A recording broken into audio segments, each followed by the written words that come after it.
The grace of the risen Christ enabled us to celebrate Easter this year in an entirely different manner, which does not refer to what we Orthodox would call a traditional Easter.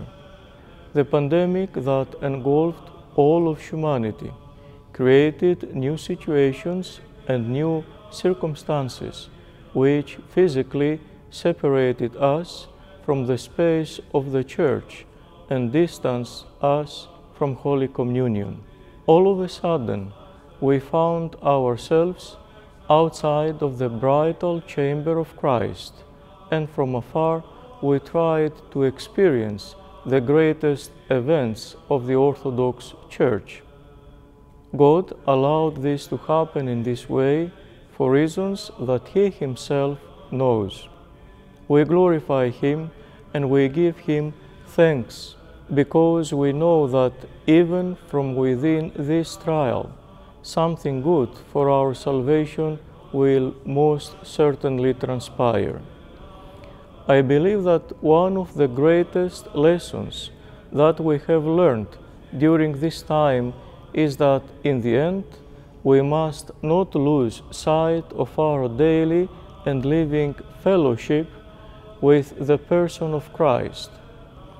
Whether we are inside the space of the Church or whether we are outside, many times we mistake the spiritual life for a condition that we could experience within the Church, but estranged from each other.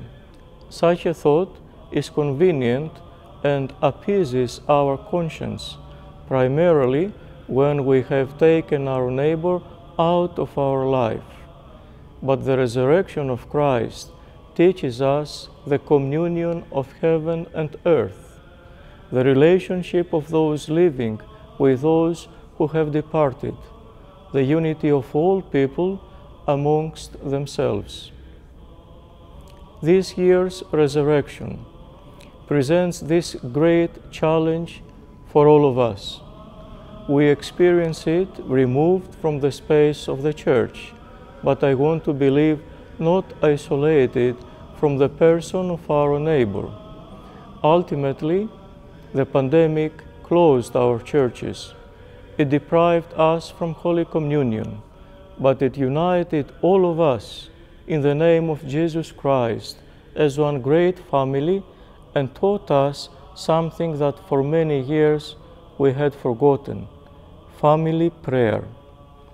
In the end, the pandemic helped us to understand that love is not a simple emotion. In reality, it is a mode of existing within the world. Christ is risen. I wish you all many years filled with light, joy, and the resurrected life of Christ.